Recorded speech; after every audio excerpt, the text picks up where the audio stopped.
नमस्कार। आज हम समय के उस दौर में उतर रहे हैं जहां लिखावट का कोई निशान नहीं मिलता। भारत का प्राग ऐतिहासिक काल। हाँ, वो समय जब इतिहास खामोश है। बिल्कुल। ये वो वक्त है जब कह सकते हैं इंसान ने पहली बार पत्थर को शक्ल दी, आग जलाई और शिकारी से किसान बनने का लंबा सफर तय किया। एक ऐसा सफर जिसके गवाह सिर्फ पत्थर और हड्डियां हैं। हमारे पास कुछ पुरातात्विक खोजों से जुड़ी जानकारी है और कोशिश यही है कि इन सुरागों से उस धुंधले अतीत की एक तस्वीर रुके रहें और समझें कि ये पुरातत्व मतलब आर्कियोलॉजी कैसे हमें उस बिना लिखी कहानी के बारे में बताता है। सही कहा। देखिए, इतिहास और पुरातत्व में एक फर्क है। इतिहास लिखी हुई चीजों पर निर्भर करता है, जी। पर जहाँ लिखाई नहीं वहाँ पुरातत्व काम आता है। वो जमीन खोदकर औजार, बर्तन, खंडहर इनसे अतीत को पढ़ता है। और प्रागैतिहासिक काल के लिए तो पुरातत्व ही हमारा एकमात्र जरिया है, मतलब और कोई रास्ता ही नहीं है। अच्छा। और एक बात और समझनी होगी, लगभग 2500 ईसा पूर्व तक सिंधु घाटी सभ्यता से ठीक पहले भारत में सभ्यताएं नहीं थीं। सभ्यताएं नहीं थी तो फिर क्या था? संस्कृतियां थीं, कल्चर, लोगों के जीने का तरीका, उनके रीति रिवाज, उनके औजार बनाने के ढंग। सभ्यता जरा और आगे की चीज है। शहर, संगठन, लिखाई। और भारत में लिखाई का पक्का सबूत तो सिंधु घाटी से ही मिलता है। तो आज हम उन शुरुआती संस्कृतियों की ही बात कर रहे हैं। बिल्कुल। तो चलिए इन बिखरे हुए पुरातात्विक धागों को पकड़कर चलते हैं उस सफर पर, पाषाण युग से धातु युग तक। तो सबसे पहले आता है पाषाण युग, पत्थर का जमाना।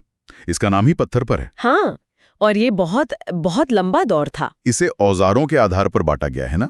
मैंने सुना था कोई थॉमसन थे जिन्होंने पाषाण, कांस्य और लौह युग का विभाजन दिया था। हाँ, बिल्कुल। थॉमसन का त्रियुगीय विभाजन काफी अहम है, पर पाषाण युग को हम समझने के लिए 3 मुख्य हिस्सों में देखते हैं। कौन कौन से? पुरापाषाण काल यानी सबसे पुराना पत्थर का युग, फिर मध्य पाषाण काल और आखिर में नवपाषाण काल। पुरापाषाण, मध्यपाषाण, नवपाषाण, ठीक है। ये सिर्फ नाम नहीं है, ये दिखाते हैं कि कैसे धीरे धीरे औजार बदले और कैसे इंसान का रहन सहन बदला। तो सबसे पहला पुरापाषाण काल। पुरापाषाण काल, ये कितना पुराना है अंदाजन? ओह, ये तो बहुत ही पुराना है। लगभग 2 लाख साल ईसा पूर्व से लेकर सोचिए 10,000 ईसा पूर्व तक। 2 लाख साल, मतलब वक्त का महासागर। इस दौरान इंसान क्या करता था? पूरी तरह प्रकृति पर निर्भर। शिकारी और संग्राहक, मतलब शिकार करना और जंगल से खाने पीने की चीजें इकट्ठा करना। जीवन कितना मुश्किल रहा होगा। बिल्कुल, और उनके औजार भी इसी की गवाही देते हैं। भारी मजबूत पत्थर के हथियार, जैसे हैंड एक्स, मतलब हाथ में पकड़ने वाली कुल्हाड़ी जैसा औजार, और क्लीवर, जो शायद काटने चीरने के काम आता होगा। अच्छा, ये शुरुआती औजार थे? हाँ, और ये बहुत तराशे हुए नहीं होते थे, थोड़े बेडौल से।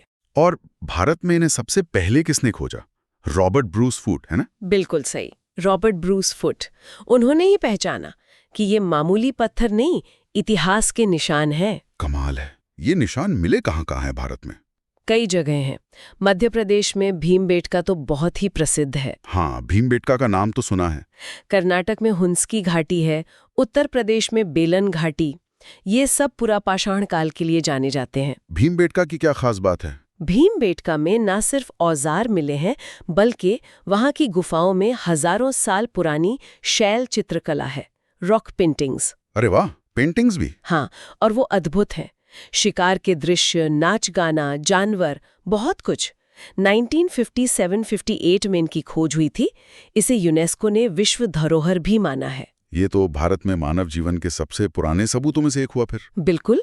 और एक और जिक्र जरूरी है मध्य प्रदेश का ही, हथनोरा। हथनोरा, वहां क्या मिला? वहां होमो इरेक्टस की खोपड़ी का एक हिस्सा मिला है। होमो इरेक्टस, ये कौन थे? हमारे पूर्वज। हाँ, कह सकते हैं। ये मानव विकास की एक अहम कड़ी है। वो पहले मानव जो अफ्रीका से बाहर निकले, शायद आग का इस्तेमाल भी जानते थे। हथनोरा में उनका मिलना भारत के प्राचीन मानव इतिहास के लिए बहुत बड़ी बात है। तो लाखों साल का ये पुरापाषाण काल, इसके बाद क्या हुआ? मौसम बदला? हाँ, बिल्कुल। लगभग 10,000 ईसा पूर्व के आसपास मौसम गर्म और नम होने लगा। हिमयुग का असर खत्म हुआ और यहीं से शुरू हुआ मध्य पाषाण काल, मेसोलिथिक एज। मध्य पाषाण काल, ये कब तक चला? ये करीब 8,000 ईसा पूर्व तक। ये एक तरह का बदलाव का दौर था, ट्रांजिशन पीरियड। बदलाव मतलब औजारों में? हाँ, सबसे बड़ा बदलाव औजारों में ही दिखा।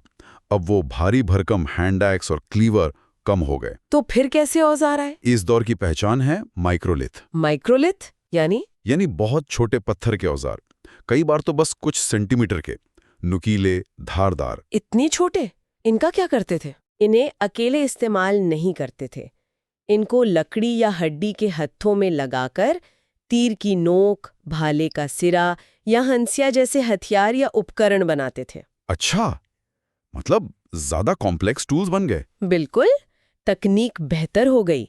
शिकार करना या शायद पौधों को काटना ज्यादा आसान हो गया होगा। तो क्या जीने का तरीका भी बदला? क्या अब भी सिर्फ शिकारी ही थे? ये बड़ा सवाल है। शिकार और संग्रहण तो चल ही रहा था, लेकिन इसी काल में हमें शुरुआती पशुपालन के संकेत मिलते हैं। पशुपालन मध्यपाषाण काल में? हाँ, पक्के तौर पर नहीं कह सकते, लेकिन संकेत मिलते हैं, जैसे राजस्थान में बागौर और मध्य प्रदेश में आदमगढ़। यहाँ से जानवरों की हड्डियां मिली हैं जो शायद पालतू जानवरों की ओर इशारा करती हैं। बागौर का नाम मैंने सुना है, ये महत्वपूर्ण स्थल है शायद। हाँ, बागौर एक बहुत महत्वपूर्ण मध्यपाषाण स्थल है और शायद थोड़ी बहुत खेती की शुरुआत भी, बहुत ही शुरुआती रूप में। और बसाहट? लोग कहाँ रहते थे? गुफाओं के अलावा खुले में अस्थायी शिविरों के भी प्रमाण हैं। एक जगह है दमदमा, उत्तर प्रदेश में। दमदमा, यहाँ क्या खास है? दमदमा से भारत में शायद सबसे ज्यादा मानव कंकाल एक ही जगह से मिले हैं। अच्छा। इससे लगता है कि आबादी शायद बढ़ रही थी या लोग एक जगह कुछ ज्यादा टिकने लगे थे।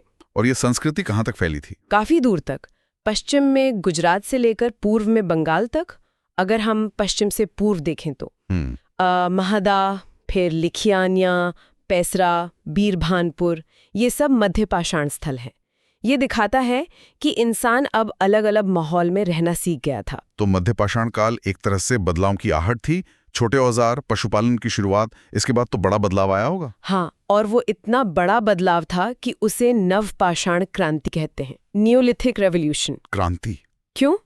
क्योंकि इसी दौर में, जो लगभग 8000 ईसा पूर्व से 2000 ईसा पूर्व तक चला, इंसान ने शिकारी संग्राहक जीवन छोड़कर पूरी तरह से खेती करना और गांव बसाकर रहना सीख लिया। खेती मतलब अब खानाबदोश नहीं रहे? बिल्कुल, ये मानव इतिहास का एक टर्निंग पॉइंट था। अब खाना खुद उगाया जा सकता था।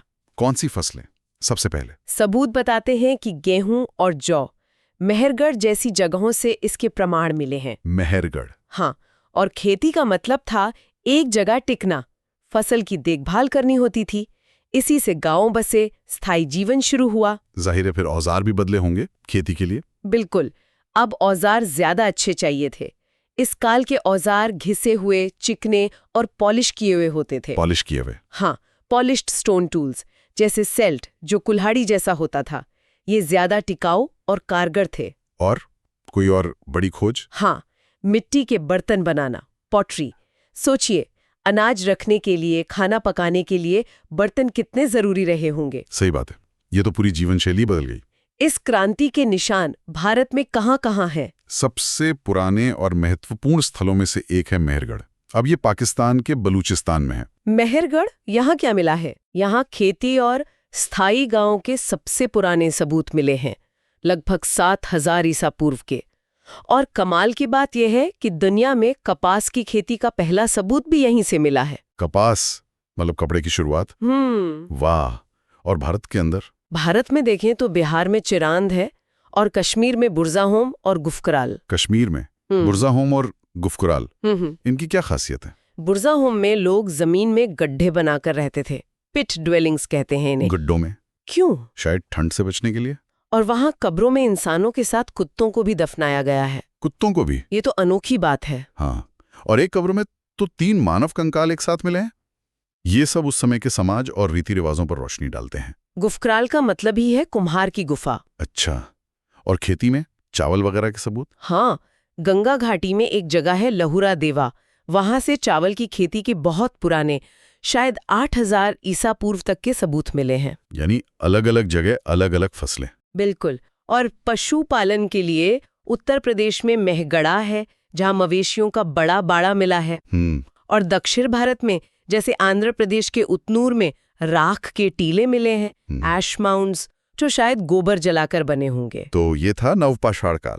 खेती, गांव, पॉलिश वाले औजार, मिट्टी के बर्तन, पत्थर का सफर यहाँ तक आ गया। लेकिन इसके बाद इंसान ने एक और बड़ी छलांग लगाई, धातु की खोज। धातु? कौन सी धातु सबसे पहले? तांबा, कॉपर। और यहीं से शुरू हुआ ताम्रपाषाण युग, चाल्कोलिथिक एज। चाल्को मतलब तांबा, लिथिक मतलब पत्थर। अच्छा, तो पत्थर और तांबा साथ साथ? हाँ, लगभग 3000 ईसा पूर्व के आसपास पत्थर के औजार चलते रहे, लेकिन साथ में तांबे के औजार और उपकरण भी बनने लगे। तांबे से क्या फर्क पड़ा? तांबा पत्थर से ज्यादा लचीला था, उसे पिघलाकर मनचाहा आकार दे सकते थे, हथियार और औजार बेहतर बने। इस काल की कोई खास बात संस्कृति की? हाँ, जैसे ही महाराष्ट्र में जो ताम्रपाषाण बस्तियां मिली हैं, वहां लोग मृतक को घर के फर्श के नीचे ही दफना देते थे। घर के अंदर? हाँ, उत्तर दक्षिण दिशा में ये उनकी अपनी प्रथा थी। और मध्य प्रदेश में नावदा टोली नर्मदा किनारे एक बहुत बड़ा गांव था। नावदा टोली, इसकी खुदाई किसने की थी? HD संकलिया ने। एक बहुत बड़े पुरातत्वविद थे। यहाँ से उस समय के जीवन के बारे में काफी कुछ पता चला है। इनाम गांव भी महाराष्ट्र में एक अहम स्थल है। इसी समय या थोड़े बाद के एक खास तरह के मिट्टी के बर्तन भी मिलते हैं, गेरुए रंग के। उन्हें OCP कहते हैं, ऑकर कलर्ड पॉटरी। OCP? हाँ, ये थोड़े रहस्यमय है कि ये किन लोगों से जुड़े थे।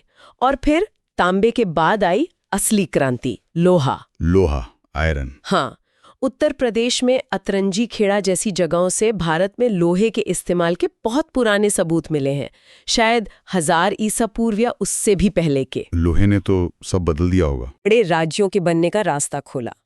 ये एक नए युग की शुरुआत थी, लौह युग। क्या गजब का सफर रहा है।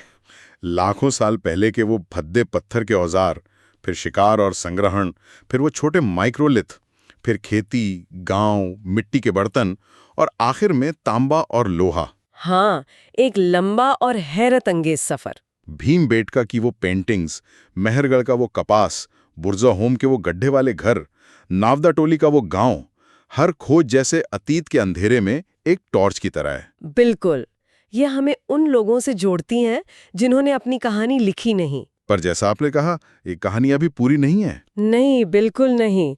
ये तो बस कुछ टुकड़े हैं जिन्हें हम जोड़ने की कोशिश कर रहे हैं। लाखों साल का इतिहास, कुछ जगहों और कुछ चीजों के आधार पर समझना, बहुत कुछ है जो हम शायद कभी नहीं जान पाएंगे। सही कहा। उन लोगों का रोज का जीवन कैसा था, उनका समाज कैसा था, वो क्या सोचते थे, क्या मानते थे, ये सब सवाल हैं। पुरातत्व इशारे करता है, पर पूरी तस्वीर बनाना मुश्किल है। और शायद यही बात इसे इतना दिलचस्प बनाती है ना, कि इतने सुरागों के बाद भी सोचने को कितना कुछ बाकी है। हाँ, वो कौन से अनसुलझे पहलू हैं हमारे उन प्रागैतिहासिक पुरखों की दुनिया के, जिनके जवाब आज भी जमीन के नीचे दबे हैं और जिनके लिए पुरातत्वविद आज भी खोज कर रहे हैं। शायद कल कोई और चौंकाने वाली खोज हो जाए।